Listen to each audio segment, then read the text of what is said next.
कहता है जोकर सारा जमाना, आधी हकीकत आधा फसाना।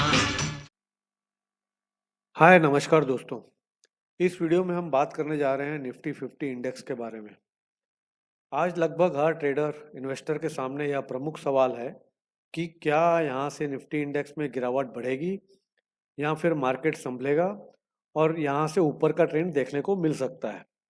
तो चलिए यहाँ पर हम स्टेप वाइज चार्ट का एनालिसिस करते हैं। इस एनालिसिस का पहला कदम है ट्रेंड जानना। ट्रेंड नेगेटिव है या पॉजिटिव। दूसरे शब्दों में निफ्टी इंडेक्स में गिरावट जारी रहेगी या इंडेक्स ऊपर की ओर जाएगा। ट्रेंड जानने के लिए इंडेक्स के चार्ट पर पैटर्न समझना बहुत जरूरी है, या यूं कहें चार्ट पैटर्न पकड़ना जरूरी है। कैंडलस्टिक चार्ट से अगर हम लाइन चार्ट पर जाते हैं तो चार्ट पैटर्न समझने में या पैटर्न पकड़ने में आसानी होती है, ऐसा माना जाता है। तो अभी चलिए लाइन चार्ट पर आते हैं। तो अभी हम जो देख रहे हैं लाइन चार्ट है। जो भी रेगुलर ट्रेडिंग या इन्वेस्टमेंट करते हैं वो हेड एंड शोल्डर पैटर्न को अच्छे से समझते हैं और चार्ट पर इस पैटर्न को आसानी से पकड़ा भी जा सकता है।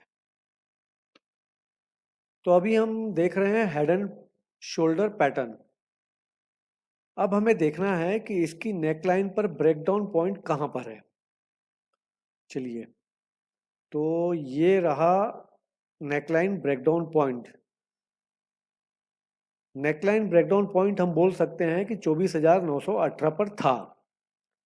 तो यहां पर हम इस निष्कर्ष पर पहुंच सकते हैं कि ब्रेकडाउन के बाद ट्रेंड नेगेटिव है, या नेगेटिव ट्रेंड का कंफर्मेशन बोल सकते हैं इसको।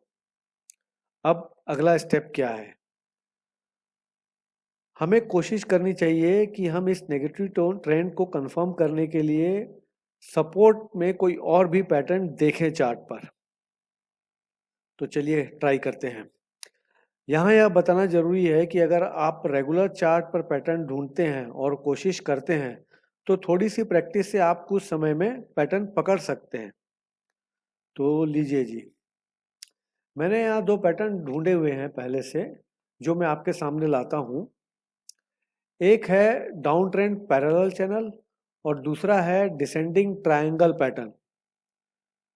कुछ समय तो Nifty down trend parallel channel के अंदर ही ट्रेड करता रहा, लेकिन फिर डिसेंडिंग ट्रायंगल पैटर्न के बॉटम लाइन का सपोर्ट लेके ऊपर की ओर ब्रेकआउट दिया।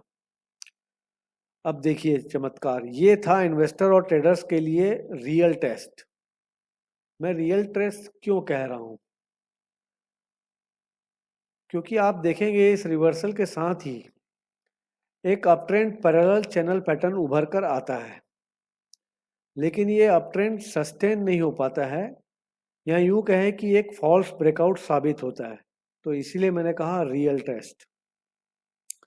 अपट्रेंड चैनल के मिड पॉइंट को छूकर निफ्टी इंडेक्स वापस गिरना शुरू होता है, और अब निफ्टी जहां पर है तो चार्ट को देखकर हम कह सकते हैं कि डाउन ट्रेंड पैरेलल चैनल और अप ट्रेंड पैरेलल चैनल के बीच फंसा हुआ है, जो कि सामने दिख रहा है चार्ट पर। लेकिन इसमें हमें दो महत्वपूर्ण पॉइंट मिल रहे हैं।